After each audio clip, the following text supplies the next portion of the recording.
ಕರ್ನಾಟಕದಲ್ಲಿ ಒಳ ಮೀಸಲಾತಿಗೆ ಸಂಬಂಧಪಟ್ಟಂಗೆ ನಾಗಮೋಹನ್ ದಾಸ್ ಅವರು 4ನೇ ತಾರೀಕು ಸರ್ಕಾರಕ್ಕೇನು ವರದಿ ಸಲ್ಲಿಸಿದ್ರು. ಆ ಹಿನ್ನೆಲೆಯಲ್ಲಿ ಕರ್ನಾಟಕದಲ್ಲಿರ್ತಕ್ಕಂಥ ಪರಿಶಿಷ್ಟ ಜಾತಿ ಬಲಗೈಗೆ ಸಂಬಂಧಪಟ್ಟಿರ್ತಕ್ಕಂಥ ಜಾತಿಗಳು ವರದಿಯನ್ನು ಓದಿ ನಾಗಮೋಹನ್ ದಾಸ್ ಅವರು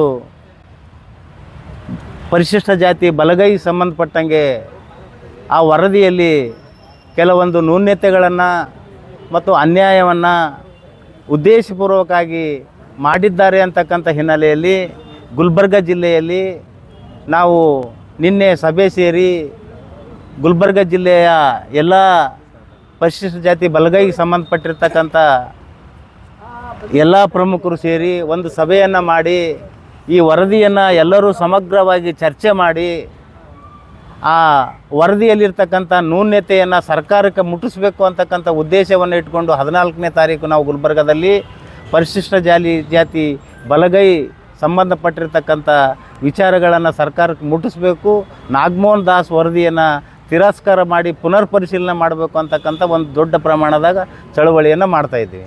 ಹಿನ್ನೆಲೆ ಏನು ಅಂತಂತಂದ್ರೆ ನಾಗಮೋಹನ್ ದಾಸ್ ಅವರಿಗೆ ಸರ್ಕಾರ ಒಳ ಮೀಸಲಾತಿ ಆಯೋಗವನ್ನು ಸರಿಪಡಿಸ್ರಿ ಅಂತ ಒಂದು ಅಧ್ಯಕ್ಷತೆ ವಹಿಸಿ ಒಂದು ಆಯೋಗವನ್ನು ನೇಮಕ ಮಾಡಿತ್ತು. ಅವರು ಮಧ್ಯಂತರ ವರದಿ ಕೊಟ್ಟಕ್ಕಂಥ ಸಂದರ್ಭದಲ್ಲಿ ಇದು ಕರ್ನಾಟಕದಲ್ಲಿ ನಾವು ಮನೆ ಸಮೀಕ್ಷೆ ಮಾಡಬೇಕು, ಸಮೀಕ್ಷೆ ಮಾಡಿದಾಗ ಮಾತ್ರ ವರದಿ ಸಲ್ಲಕ್ಕೆ ಸಾಧ್ಯ ಆಗ್ತದೆ ಅಂತಕ್ಕಂಥ ಹಿನ್ನೆಲೆಯಲ್ಲಿ ಮೇ ತಿಂಗಳಲ್ಲಿ ಸರ್ಕಾರ ಅವರಿಗೆ ಅನುಮತಿಯನ್ನು ಕೊಟ್ಟು 150 ಕೋಟಿ ಸ್ಯಾಂಕ್ಷನ್ ಮಾಡಿ ಮನೆಗೆ ಸಮೀಕ್ಷೆ ಮಾಡಿರಿ, ಹೊಲೆಯರು ಎಷ್ಟರ, ಮಾದರಿ ಎಷ್ಟರ, ಒಡ್ರೆ ಎಷ್ಟರ, ಲಮಣ್ಯರು ಎಷ್ಟರ, ಕೊರಿವೇರು ಎಷ್ಟರ, 101 ಜಾತಿಗಳು ಪ್ರತಿಯೊಂದು ಸಮೀಕ್ಷೆ ಮಾಡಿರಿ ಅಂತಕ್ಕಂಥದ್ದು ಆಯೋಗಕ್ಕೆ ಹೇಳುತ್ತೆ ಸರ್ಕಾರ. ಆದರೆ ಇವರು ಕೂಡ ಅದೇ ರೀತಿ ಸಮೀಕ್ಷೆ ಮಾಡ್ಲಿಕ್ಕೆ ಮುಂದಾದಾಗ ನಾವು ಅನೇಕ ಅಬ್ಜೆಕ್ಷನ್ಗಳನ್ನು ಆಯೋಗಕ್ಕೆ ಮಾಡಿದೀವಿ. ಅವರು ಆಯೋಗ ನೇಮಕ ಮಾಡ್ಲಿಕ್ಕೆ ಬಂದಿರತಕ್ಕಂಥವ್ರಿಗೆ ಟ್ಯಾಬ್ ಕೊಡಲಿಲ್ಲ ಮತ್ತು ಆ ಸಂದರ್ಭದಲ್ಲಿ ಯಾರು ಶಿಕ್ಷಕರನ್ನು ನೇಮಕ ಮಾಡಿತ್ತು ಅವರಿಗೆ ಪರಿಪೂರ್ಣ ಜ್ಞಾನ ಇಲ್ಲಾರ್ದಕ್ಕೆ ಅವ್ರ ಬದಲಾಗಿ ಬೇರೆಯವರು ಮಾಡಿದ್ರು. ಮತ್ತು ಈ ಸಂದರ್ಭದಲ್ಲಿ ನೀವು ಕರೆಕ್ಟಾಗಿ ಸಮೀಕ್ಷೆ ಮಾಡಲ್ಲ ಅಂತಕ್ಕಂಥದ್ದನ್ನು ಉದ್ದೇಶ ಇಟ್ಕೊಂಡು ನಾವು ಆಯೋಗಕ್ಕೆ ಅನೇಕ ಮನವಿ ಮಾಡಿದ್ರು ಕೂಡ ಆಯೋಗದವರು ಯಾವುದೂ ಕಿವಿಗೆ ಹಾಕಲಾರ್ದೆ ಒಂದು ವರದಿಯನ್ನು ತಯಾರು ಮಾಡಿ 4ನೇ ತಾರೀಕು ಸಬ್ಮಿಟ್ ಮಾಡ್ಯಾರ. ಆದರೆ ಆ ಸಬ್ಮಿಟ್ ಮಾಡ್ತಕ್ಕಂಥ ಸಂದರ್ಭದಲ್ಲಿ ನಮ್ಮದೇನಾಗಿತ್ತು ಅವ್ರದ್ದೇನಾಗಿತ್ತು ಅಂತಂದ್ರೆ 1,05,00,000 ಜನಸಂಖ್ಯೆ ಇಲ್ಲಿ ಅಸ್ಪೃಶ್ಯರದು 101 ಜಾತಿಗಳದು ಅಂತ ಸಮೀಕ್ಷೆ ಮಾಡಿದ್ರು ಹೊರತು ಅದರಲ್ಲಿ ಹೊಲೆಯರೆಷ್ಟು ಮಾದರಿ ಎಷ್ಟು ಅಂತಕ್ಕಂಥದ್ದು ಕೂಡ ಮಾಡಿದ್ರು. ಆದರೆ ನಮಗೆ ಕರ್ನಾಟಕದಲ್ಲಿ 44 ಲಕ್ಷ ಆದಿ ಕರ್ನಾಟಕ ಅಂತಕ್ಕಂಥ ಜನಸಂಖ್ಯೆ ಇತ್ತು. ಆ ಜನಸಂಖ್ಯೆ ಜಾತಿ ಬರ್ಸಿರಲಿಲ್ಲ, ಅದು ಹೊಲೆಯರು ಮಾದರಿ ಅಂತ ಪರ್ಟಿಕ್ಯುಲರ್ ಬರ್ಸ್ಬೇಕಾಗಿತ್ತು. ಅದರಲ್ಲಿ ಕೆಲವು ಜನ ಬರ್ಸಿದ್ರು, ಕೆಲವು ಜನ ಬರ್ಸಿಲ್ಲ. ಆದರೆ ಇದೆಲ್ಲ ಲೆಕ್ಕಕ್ಕೆ ತಗೊಂಡು ನಾಗಮೋಹನ್ ದಾಸ್ ಅವರು ವರದಿಯಲ್ಲಿ ಇನ್ನೂ ಆದಿ ಕರ್ನಾಟಕ ಸಂಪೂರ್ಣ ಜಾತಿ ಆಗಿಲ್ಲ ಅಂತಕ್ಕಂಥದ್ದು ಸರ್ಕಾರಕ್ಕೆ ಹೇಳಿ ಅವರು ಇನ್ನೂ ಸ್ವಲ್ಪ ದಿನ ಮುಂದೂಡ್ಬೋದಾಗಿತ್ತು. ಆದರೆ ಅವಸರದಲ್ಲಿ ಆ ಜನರಿಗೆ 1% ಮೀಸಲಾತಿ ಬೇರೆ ಇಟ್ಟು ಛಲವಾದಿಯನ್ನು ಬೇರೆ ಸೇರಿಸಿ ಹೊಲೆಯ ಸಂಬಂಧಿತ ಕರ್ನಾಟಕದಲ್ಲಿರ್ತಕ್ಕಂಥ ಜಾತಿಗಳನ್ನು ಮಾದಿಗೆ ಸಂಬಂಧಿತ ಜಾತಿ ಪಟ್ಟಿಯಲ್ಲಿ ಸೇರಿಸಿ ಹೊಲೆಯರಿಗೇನು ಸಿಗಬೇಕಾಗಿತ್ತು ಅದು ಅನ್ಯಾಯ ಮಾಡಿರ್ತಕ್ಕಂಥದ್ದು ನಾಗಮೋಹನ್ ದಾಸ್ ಅಂತಕ್ಕಂಥದ್ದು ಸ್ಪಷ್ಟವಾಗಿ ನಾವು ಹೇಳ್ತಾ ಇದ್ದೀವಿ. ಆದರೆ ಇವತ್ತು ಏನಾಗಬೇಕಾಗಿತ್ತು, ಇವತ್ತು 49 ಜಾತಿಗಳು ಈ ಭಾರತ ಇತಿಹಾಸದಲ್ಲೇ ಜಾತಿ ಸಮೀಕ್ಷೆ ಮಾಡ್ತಕ್ಕಂಥ ಸಂದರ್ಭದಲ್ಲಿ ಹೊಲೆಯ ಸಂಬಂಧಿತ ಜಾತಿಗಳು 49 ಜಾತಿಗಳವ. ಆ 49 ಜಾತಿಗಳು ಸೇರಿಸಿದಾಗ ನಾವು ಕರ್ನಾಟಕದಲ್ಲಿ ಅವ್ರ ಸರ್ವ ಪ್ರಕಾರನೇ 42 ಲಕ್ಷ ಜಾತಿ ಜನಸಂಖ್ಯೆ ಆಗ್ತೀವಿ. ಆ ಜಾತಿ ಜನಸಂಖ್ಯೆ ಪ್ರಕಾರ ಅವರು ನಮಗೆ ರಿಸರ್ವೇಷನ್ ಫಿಕ್ಸ್ ಮಾಡಬೇಕಾಗಿತ್ತು. ಅವರು ಏನು ಮಾಡ್ಯಾರ ಅಂತಂತಂದ್ರೆ ಇವತ್ತು ಬರೀ ಹೊಲೆಯ ಸಂಬಂಧಿತ 17 ಜಾತಿಯನ್ನು ಫಿಕ್ಸ್ ಮಾಡಿ 5% ಫಿಕ್ಸ್ ಮಾಡಿರ್ತಕ್ಕಂಥದ್ದು ಇದು ಅವೈಜ್ಞಾನಿಕವಾಗಿರ್ತಕ್ಕಂಥದ್ದು. ಇದು ವೈಜ್ಞಾನಿಕವಾಗಿರ್ತಕ್ಕಂಥದ್ದಲ್ಲ. 18 ಜಾತಿಗಳನ್ನು ಮಾದಿಗ ಸಂಬಂಧಿತ ಜಾತಿಗಳನ್ನು ಸೇರಿಸಿರ್ತಕ್ಕಂಥದ್ದು.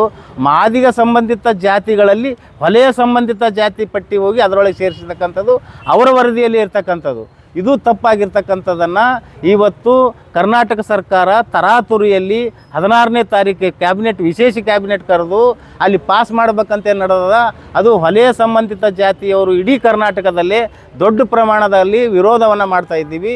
ಒಂದು ವೇಳೆ ನೀವು 16ನೇ ತಾರೀಕು ಈ ವರದಿಯನ್ನು ಜಾರಿಗೆ ತಂದರೆ ಒಂದು ಸಮುದಾಯಕ್ಕೆ ಅನ್ಯಾಯ ಆಗ್ತದ. ನೀವು ಸಾಮಾಜಿಕ ನ್ಯಾಯವನ್ನು ಬಯಸ್ತಕ್ಕಂಥ ಸಿದ್ದರಾಮಯ್ಯ ಸರ್ಕಾರ ಮತ್ತು ನೀವೆಲ್ಲರೂ ಸಾಮಾಜಿಕ ನ್ಯಾಯದ ಮೇಲೆ ಅಧಿಕಾರಕ್ಕೆ ಬಂದಿರತಕ್ಕಂಥವರು ನೀವೆಲ್ಲರಿಗೆ ಸಮಾನ ಅವಕಾಶಗಳು ಕೊಡಬೇಕಂತಕ್ಕಂಥದ್ದು ನಮ್ಮ ಆಗ್ರಹ.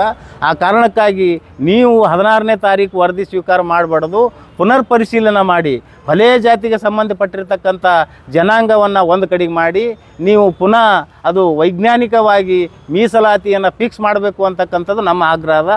ಆ ಹಿನ್ನೆಲೆಯಲ್ಲಿ ಸರ್ಕಾರದ ವಿರುದ್ಧ, ಆಯೋಗದ ವಿರುದ್ಧ ನಾವು ದೊಡ್ಡ ಪ್ರಮಾಣದಲ್ಲಿ ಗುಲ್ಬರ್ಗದಲ್ಲಿ 14ನೇ ತಾರೀಕು ಅಂಬೇಡ್ಕರ್ ಸರ್ಕಲ್ದಿಂದ ಜಿಲ್ಲಾಧಿಕಾರಿ ಕಚೇರಿವರೆಗೆ ನಾವು ಮೆರವಣಿಗೆ ಹೋಗೋದ್ರ ಮುಖಾಂತರ ಮುಖ್ಯಮಂತ್ರಿಗೆ ಮನವಿ ಪತ್ರವನ್ನು ಸಲ್ಲಿಸ್ತಾ ಇದ್ದೀವಿ. ಈ ವರದಿಯನ್ನು ತಿರಸ್ಕಾರ ಮಾಡಿ ಅಂತಕ್ಕಂಥದ್ದು ತಮ್ಮ ಮುಖಾಂತರ ಸರ್ಕಾರಕ್ಕೆ ವರದಿ ಮುಟ್ಲಿ ಅಂತಕ್ಕಂಥದ್ದು ಇವತ್ತು ನಾವೆಲ್ಲರೂ ಇವತ್ತು ಈ ಸುದ್ದಿಗೋಷ್ಠಿಯಲ್ಲಿ ಒಳಕೇರಿ ಆಗಿರ್ಬೋದು, ಲಂಡನ್ಕರ್ ಗುಂಡಪ್ಪ ಅವರಿಗಿರ್ಬೋದು, ಬೋಧನ್ ಆಗಿರ್ಬೋದು, ಬದ್ರಿ ಆಗಿರ್ಬೋದು, ಎಲ್ಲರೂ ಬೆಳಂಗಿ ಆಗಿರ್ಬೋದು, ಗೊಬ್ಬರ ಆಗಿರ್ಬೋದು, ಎ ಬಿ ಹೊಸಮನಿ ಆಗಿರ್ಬೋದು, ಮಲ್ಲಪ್ಪ ಹೊಸಮನಿ ಆಗಿರ್ಬೋದು, ಎಲ್ಲ ಇಲ್ಲಿರ್ತಕ್ಕಂಥ ಎಲ್ಲ ಹಿರಿಯರು ಸೇರಿ ನಾವು ದೊಡ್ಡ ಪ್ರಮಾಣದಲ್ಲಿ ನಾವು ಪಕ್ಷ ಸಂಘಟನೆ ಎಲ್ಲ ಮರೆತು ದೊಡ್ಡ ಪ್ರಮಾಣದಲ್ಲಿ ಚಳವಳಿಯನ್ನು ಇವತ್ತು ನಾವು 14 ತಾರೀಕು ಮಾಡ್ತಾಯಿದ್ವಿ.